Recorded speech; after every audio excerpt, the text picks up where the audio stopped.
ज़माने भर में हैं आशिक कई, मगर वतन से खूबसूरत कोई सनम नहीं होता। सिक्कों में लिपट कर, नोटों में सिमट कर मरे हैं कई, लेकिन तिरंगे से खूबसूरत कोई कफन नहीं होता। आज हमारे साथ इस कार्यक्रम में मौजूद हैं शहीद लांस नायक ज्ञान सिंह परिहार के पिता राजकरण सिंह परिहार। सर, स्वागत है आपका इस कार्यक्रम में। आप देख रहे हैं मृदभाषी न्यूज़ पर जरा याद करो कुर्बानी, और आज हम इस कार्यक्रम में भारतीय माटी के सपूत, भारतीय सेना के जाबाज सिपाही लांस नायक ज्ञान सिंह परिहार की वीरगाथा को याद करेंगे, उन्हें नमन करेंगे, उन्हें श्रद्धांजलि भी देते हैं। सर, सबसे पहले तो हमारे लिए गर्व की बात है आप हमारे इस कार्यक्रम में आए, हमारे इस स्टूडियो में आए। आपका बहुत बहुत स्वागत है। आप एक शहीद के पिता हैं। ये बहुत ही गर्व की बात है कि जिसके बेटे ने अपनी माटी के लिए, अपनी मातृभूमि के लिए, अपने देश के लिए अपने जान को निछावर कर दिया। ज्ञान सिंह जी के बारे में मैं चाहता हूँ कि दर्शकों को थोड़ा बताएं कि सेना के प्रति उन्हें कैसा लगाव था, कितना प्रेम था। अरे शुरू से था जो आर्मी में जाएंगे जी। पहले जब उसकी एक बार उम्र नहीं हुई तो भर्ती देखने गए, तो वहाँ जो भर्ती कर्नल साहब थे जी, उन्होंने बोल दिया कि अभी आपके 6 महीने कम है, 6 महीने बाद आओगे। अच्छा। तो जब आप भर्ती देख सकते हो।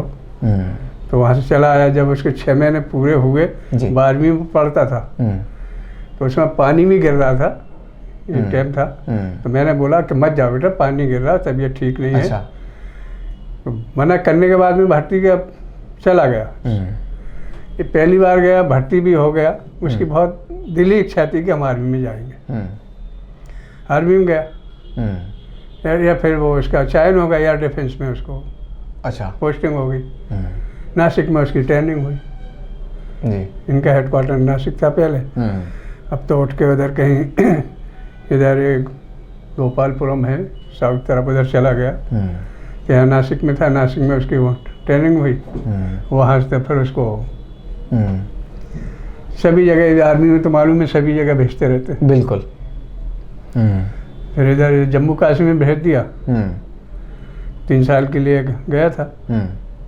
तो पुंछ में कुल ढाई साल नौकरी कर पाई, 5 महीने और बाकी थे, 5-6 महीने। ये शहीद हो गया।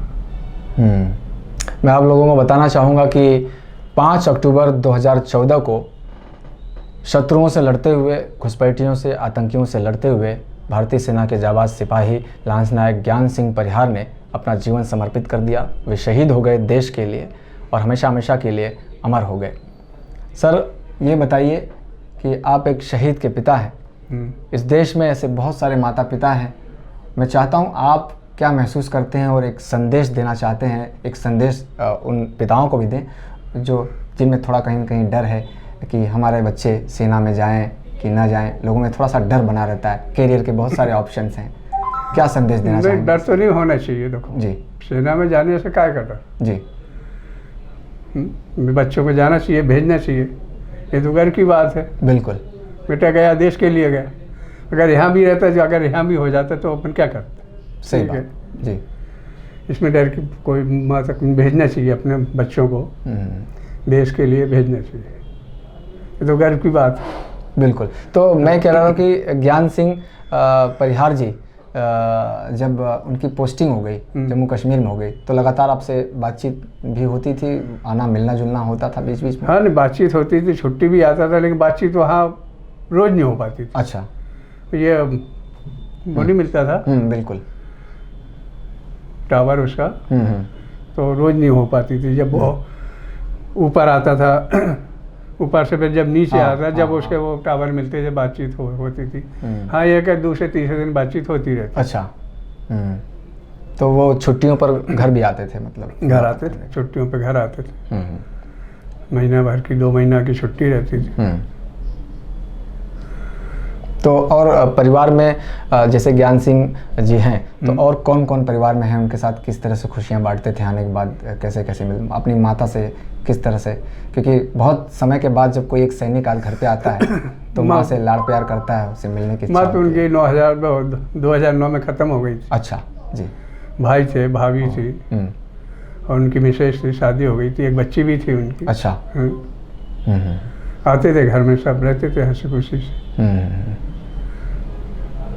तो उनकी पत्नी अभी फ़िलहाल मौजूदा स्थिति में कहीं सेवारत हैं या हाँ, गृहिणी महिला हैं? ये अपने प्रदेश सरकार ने शहीद को इस पर शासकीय नौकरी दी है, कलेक्टर ऑफिस में है। अच्छा। नौकरी कर रही है। बच्ची के नाम ये निरंजन, ये पिंक सिटी में रो हाउस में एक फ्लैट दिया है जी। रो हाउस है, फ्लैट नहीं मकान है पूरा, वो बेटी के नाम से है। जी, तो मतलब कहने का तात्पर्य ये है कि देश के लिए जब हमारे वीर जवान, सेना के जवान बहुत कुछ अपने प्राणों के निछावर कर देते हैं तो सरकार भी उनके लिए बहुत कुछ करती है और उन्हें इन्हीं तरह से सेवाएं, उन्हें सरकार ने सुविधाएं मुहैया कराई हैं। सर, मौजूदा स्थिति में अभी कोरोना का एक दौर चल रहा है, सब लोग बहुत डरे हुए हैं, लेकिन ऐसे डर में भी सेना के जो जवान हैं वो दिन रात डटे हुए हैं। तो क्या मतलब आप कहना चाहते हैं, इस कोरोना का दौर चल रहा है फिलहाल? तो कोरोना का दर चल रहा है, वो जवान तो डटे ही रहेंगे, उन्हें काय का डर है। बिल्कुल, वो तो बॉर्डर पे हैं जी।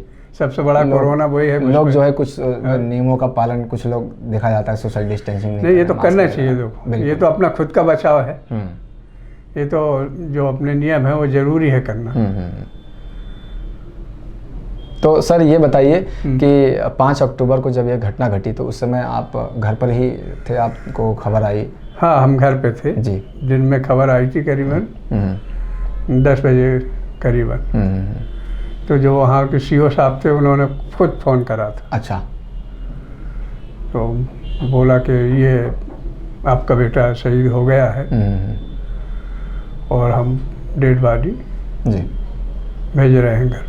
तो राजकीय सम्मान के साथ उनका? हाँ, राजकीय सम्मान के साथ मऊ से सभी आए थे। अच्छा, सभी बड़े अधिकारी आए थे। यहाँ अपने मुख्यमंत्री जी भी आए थे, चौहान साहब थे, शिवराज सिंह, आदरणीय चौहान साहब, आदरणीय शिवराज सिंह चौहान जो हैं वो सम्मिलित हुए थे बाकायदा राजकीय सम्मान के साथ। उन्होंने कंधा भी लगाया था। अच्छा जी, जी। जो घोषणा कर गए थे उनने पूरी घोषणा भी हमें सभी प्राप्त हो गई है जी। वो किसी तरह की हमें मतलब यहाँ कोई परेशानी नहीं है। हमारे क्षेत्रीय विधायक हैं जैसे मिंदोला जी हैं जी, कैलाश जी हैं, और जो हमारे समाज के कुछ समाज सेवक हैं, विजय सिंह परिहार, राज बहादुर सिंह कुशवाहा, राजू भदौरिया, इन लोगों ने बहुत सहयोग करा। हमें कहीं किसी प्रकार की तकलीफ नहीं है। बिल्कुल, और तकलीफ होनी भी नहीं चाहिए क्योंकि सेना के जवान दिन रात किसी भी बाधाएं, कैसी भी बाधाएं आए, कैसी भी मुश्किलें आए, आंधी तूफान से लड़ते रहते हैं, देश के लिए अपना जो जीवन है वो कुर्बान कर देते हैं। तो उनके परिवार को और उनको किसी भी तरह की कोई बाधाएं नहीं आनी चाहिए। नहीं आई हमें तो यहाँ तक बोल दिया, हमारा कर्तव्य भी है। सही बात। हमें तो जो अपने ये क्षेत्रीय विधायक विजय वर्गीय जी हैं, मिंदोला जी विधायक हैं जी, विजय वर्गीय राष्ट्रीय महासचिव हैं जी, इनने सभी ने बोल दिया था कि आपको यहाँ तक भी आने की जरूरत नहीं है जी। आपके काम नहीं हो, आप सिर्फ घर बैठ के खबर करो, आपके काम होंगे। बिल्कुल। तो हमें कहीं से किसी प्रकार की कोई परेशानी नहीं है। हर हमारे जो मुख्यमंत्री जी ने घोषणा करी थी वो सभी मिल गई है। और बहू भी अभी नौकरी कर रही, कलेक्ट्रेट में है। और जो मकान था बच्ची के नाम है, वो मकान भी सब मिल गया। ये हमारा आपका कर्तव्य है कि सेना के जवान जिस सम्मान के हकदार हैं हम उन्हें वही सम्मान दें। वो जहाँ से देखें, अगर कहीं से गुजर रहे हैं और आप उस जगह पर हैं तो उन्हें सलामी दें, उन्हें सैल्यूट करके उनका सम्मान करें। यह हमारा आपका कर्तव्य है कि जब वो हमारी आपकी खातिर दिन रात सरहद पर डटे हुए हैं तो हम आप उनके एब्सेंस में, उनकी अनुपस्थिति में उनके परिवार का, उनकी ज़रूरतों का ख्याल रखें। यही ज़िंदगी है और यही देशभक्ति है। सरफरोशी की समा हर दिल में जला जाएंगे, ऐ अहले वतन तुझको फिरदौश बना जाएंगे। तो ये थे हमारे साथ राजकरण सिंह परिहार जी, जो कि शहीद लांस नायक ज्ञान सिंह परिहार के पिता हैं। और लांस नायक ज्ञान सिंह परिहार जी 5 अक्टूबर 2014 को देश के लिए शहीद हो गए, वे अमर हो गए सदा के लिए। ये सिलसिला, ये कड़ी यहीं ख़त्म नहीं होगा, और भी कई लोग इसमें जुड़ते जाएंगे, कई वीर जवान, उनकी अमर गाथाएँ जुड़ते जाएंगी। लगातार आप देखते रहिए, बने रहिए हमारे साथ और देखते रहिए मृतभाषी न्यूज़ पर। जरा याद करो कुर्बानी। ताज़ा खबरों के लिए हमारे चैनल को सब्सक्राइब कीजिए, लाइक कीजिए और शेयर कीजिए।